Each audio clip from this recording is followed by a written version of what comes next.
السلام عليكم ورحمة الله نحمده ونصلي على رسوله الكريم أما بعد فأعوذ بالله من الشيطان الرجيم بسم الله الرحمن الرحيم والعصر إن الإنسان لفي خسر إلا الذين آمنوا وعملوا الصالحات وتواصوا بالحق وتواصوا بالصبر الحمد لله বাংলাদেশ জামাত ইসলামের পক্ষ থেকে গোলপুকুরিয়া বাইতুন নাজাত জামি মসজিদের আজকের ইফতার মাহফিলের আমরা যে বসতে পারলাম,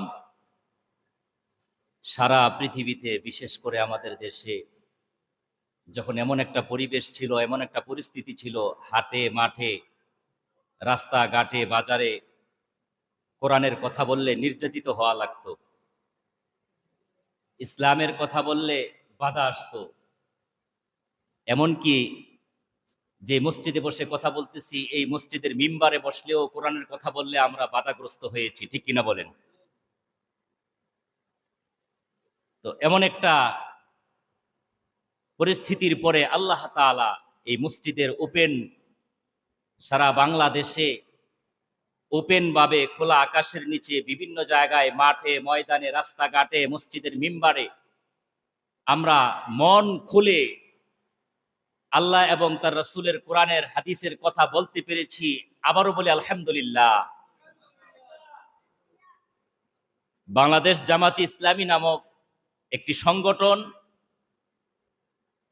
এই সংগঠনের সূচনা লগ্ন থেকে যারা বিভিন্ন নির্যাতন নিপীড়ন সহ্য করে ফাঁসির কাষ্ঠে ঝুলে শাহাদাতকে বরণ করে তাদের ত্যাগ তিতিক্ষা তাদের রক্তের বিনিময়ে ফাঁসির কাষ্ঠে ঝোলার বিনিময়ে আল্লাহ তাআলা জমিনের মধ্যে যে এই খোলা আকাশের নিচে ওপেন ভাবে কথা বলার সুযোগ করে দিয়েছেন, কৃতজ্ঞতা জ্ঞাপন করছি তাদের প্রতি।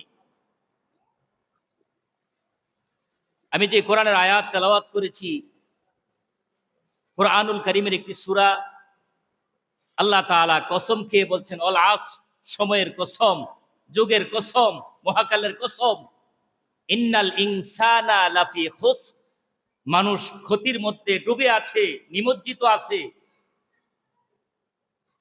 ইল্লাল্লাযীনা আমানু ওয়া আমিলুস সলিহাত ওয়া তাওয়াসাউ বিল হক ওয়া তাওয়াসাউ বিস সবর। মহান আল্লাহ তাআলা শপথ করে বলছেন সমস্ত মানুষগুলো ক্ষতিগ্রস্তের মধ্যে আছে, ক্ষতির মধ্যে ডুবে আছে, নিমজ্জিত আছে মানুষ। সমস্ত মানুষ বলতে সমস্ত পৃথিবীর মধ্যে যত ধর্ম আছে, যত মানুষ আছে, সমস্ত মানুষকে উল্লেখ করে আল্লাহ তাআলা বলতেছেন পৃথিবীর সমস্ত মানুষ ক্ষতির মধ্যে আছে। তবে তারা ছাড়া, চার শ্রেণী ছাড়া, কয় শ্রেণী আল্লাহ তাআলা উল্লেখ করে দিলেন? পৃথিবীর সমস্ত মানুষগুলো ক্ষতিগ্রস্তের মধ্যে আছে, চারটা শ্রেণী ব্যতীত। ইল্লাল্লাযীনা আমানু, প্রথমত এক শ্রেণী হচ্ছে যারা ঈমান এনেছে। কি এনেছে? ঈমান এনেছে। ঈমান আমরা স্বাভাবিকভাবে বুঝতে পারি যে ঈমান কি। ঈমান হচ্ছে আল্লাহকে বিশ্বাস করা, ঠিক না? ঈমানটা কি? ঈমান হচ্ছে রাসূলকে মানা, রাসূল যে আমাদের নবী, রাসূল যে শেষ নবী, খাতামুন নাবিয়্যিন, এটা মানা হচ্ছে ঈমান। কিন্তু বাস্তবে কি এতটুকুর মধ্যেই সীমাবদ্ধ কথাটা?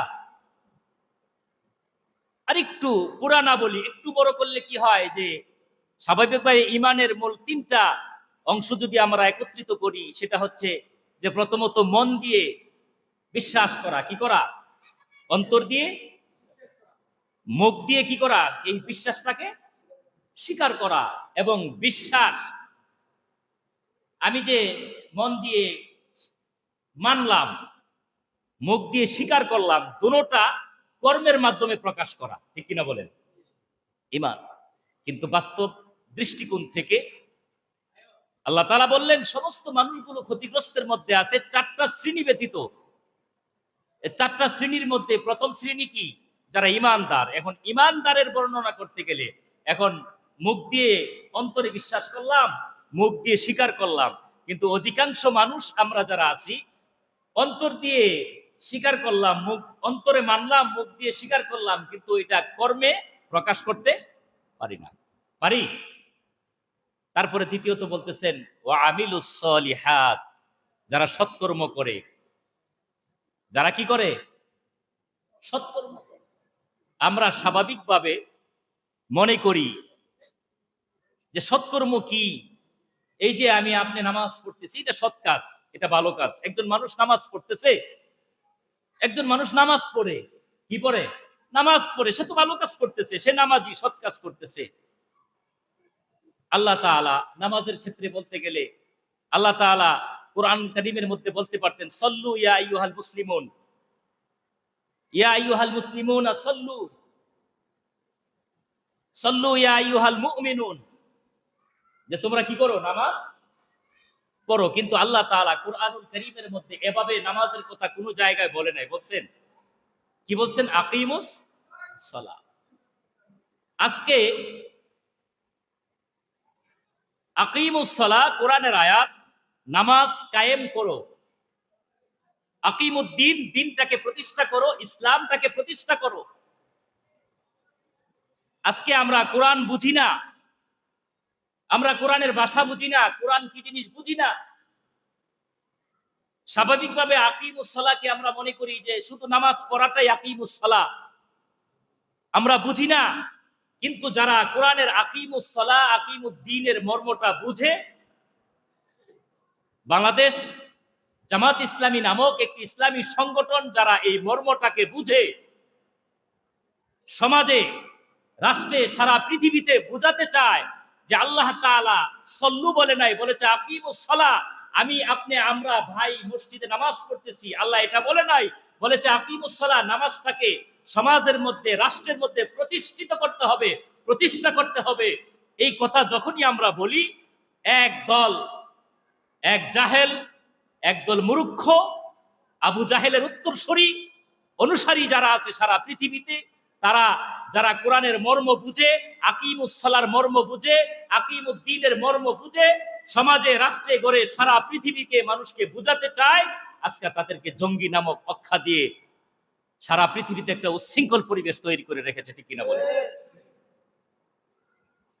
আকিমুস সালাহ এটা আল্লাহ পাকের হুকুম, আল্লাহ পাকের কথা, কোরআনের কথাটাকে যারা সুন্দরভাবে সারা পৃথিবীর মানুষকে বোঝাতে যায়, তারা হয়ে গেছে আজকে জঙ্গি। যারা আকিমুস সালার মর্ম বুঝে না, আকিমুদ্দিনের মর্ম বুঝে না, শুধু মনে করে যে আল্লাহ নামাজ পড়তে বলছেন, প্রতিষ্ঠার কথা বুঝে না, আজকে তারা খুব শান্তিতে আছে। ঠিক কিনা বলেন? আজকে যারা কোরআনটাকে বুঝে, এই কোরআনটাকে বুঝে আল্লাহর দ্বীন, আল্লাহর জমিনের মধ্যে প্রতিষ্ঠা করার জন্য প্রতিজ্ঞাবদ্ধ হয়েছে, জান মাল কুরবানি করার জন্য প্রতিশ্রুতিবদ্ধ হয়েছে, আজকে তারা হয়ে গেছে জঙ্গি। আর যারা বুঝে না, যারা দ্বীনকে প্রতিষ্ঠা করতে চায় না, তারা আজকে হয়ে গেছে সুন্দর মানুষ পৃথিবীতে। ঠিক কিনা বলে? যাই হোক, আল্লাহ তাআলা এই পৃথিবীর মধ্যে সবচাইতে বড় কৃতজ্ঞতা বোধ হচ্ছি, কৃতজ্ঞতা জ্ঞাপন করছি। আজকের এই পরিবেশটা সবচাইতে বড় কথা হলো, এই কঠিন পরিস্থিতি, একটা কিছুদিন আগেও আমাদের একটা ভয়াবহ পরিস্থিতি আমাদের উপর বিরাজ করেছে। ভয়ে আমরা কথা বলতে পারি নাই। বাংলাদেশ জামাত ইসলামী নামক সংগঠনের কর্মী, রুকন বা আমরা একটা তার সাথে সদস্য আমরা প্রকাশ করতে পারি নাই, মানুষের কাছে বলতে পারি নাই। পেরেছি বলতে? কোনো স্বাধীনতা ছিল না। এই জন্য আমি সর্বশেষ যেই কথাটা বলবো সেটা হচ্ছে, সবচাইতে বড় কৃতজ্ঞতা, সবচাইতে বড় সুযোগ হলো আল্লাহ তাআলা আমাদেরকে ওপেন মাঠে, খোলা জমিনের মধ্যে আল্লাহর কোরআনের কথা স্পষ্টভাবে বলার সুযোগ করে দিয়েছেন। আবারও বলি আলহামদুলিল্লাহ। তারই ধারাবাহিকতায় বাংলাদেশ জামাত ইসলামী নামক অনেকেই স্বাভাবিক, অনেক মানুষ, সাধারণ মানুষ বুঝে না, মনে করে জামাত ইসলাম শিবির, আরে জঙ্গি সংগঠন, আরে খুব ভয়াবহ একটা পরিস্থিতি, না জানি কি, মানে একটা আতঙ্ক বিস্তার করে তাদের মধ্যে। না, বাংলাদেশ জামাত ইসলামী, বাংলাদেশ ছাত্র শিবির, তারা যারা কোরআনটাকে স্পষ্টভাবে মানুষকে বুঝিয়ে দিতে চায়, আলহামদুলিল্লাহ। যারা কোরআন পড়ে কিন্তু কোরআন বুঝে না, আল্লাহর দ্বীন কি জিনিস, রাসূলে পাক মুহাম্মদুর রাসূলুল্লাহ সাল্লাল্লাহু আলাইহি ওয়াসাল্লামের আদর্শটাকে জমিনের মধ্যে বাস্তবায়নের কথা বলেছেন, যারা বুঝে না, যারা বাস্তবায়ন কি জিনিস বুঝাতে চায়, তারাই হচ্ছে বাংলাদেশ জামাত ইসলামী। কোরআনের কথা বলে, রাসূলের কথা বলে, রাসূলের আদর্শকে বাস্তবায়ন করতে চায়। আমরা যারা সর্বশেষ বার্তা হলো সাধারণ মানুষ যারা আছি, আমরা যারা জামাত ইসলাম নামক একটা নাম শুনলেই, ছাত্র শিবির নাম শুনলেই ভয় পাইতাম, আতঙ্ক মনে করতাম, কি মনে করতাম, একটা মানে বিশাল একটা কি ভয়ঙ্কর ব্যাপার সেবার না। বাংলাদেশ জামাত ইসলামী তারা যারা কোরআনটাকে জমিনের মধ্যে বাস্তবায়ন করতে চায়। বাংলাদেশ জামাত ইসলামী, বাংলাদেশ ছাত্র শিবির তারা যারা রাসূল জনাবে মুহাম্মদুর রাসূলুল্লাহ সাল্লাল্লাহু আলাইহি ওয়াসাল্লামের আদর্শকে পরিপূর্ণভাবে জমিনের মধ্যে বাস্তবায়ন করতে চাই, তারাই হচ্ছে জামাত ইসলামী। ঠিক কিনা বলেন? আল্লাহ তাআলা আমাদেরকে কোরআনের আইন, রাসূলে পাক সাল্লাল্লাহু আলাইহি ওয়াসাল্লামের আদর্শ বাস্তবায়ন এবং কোরআনের আইনকে জমিনের মধ্যে প্রতিষ্ঠায় শরীক হয়ে বাংলাদেশ জামাত ইসলামীতে অংশগ্রহণ করে আল্লাহ যেন আমাদেরকে জামাত ইসলামের একটা কর্মী হিসাবে, সেবক হিসাবে, খাদেম হিসাবে, কোরআনের খাদেম হিসাবে এই দুনিয়া থেকে বিদায় হওয়ার তৌফিক দান করে। আমরা বলি আমিন। আমরা চাই মৃত্যু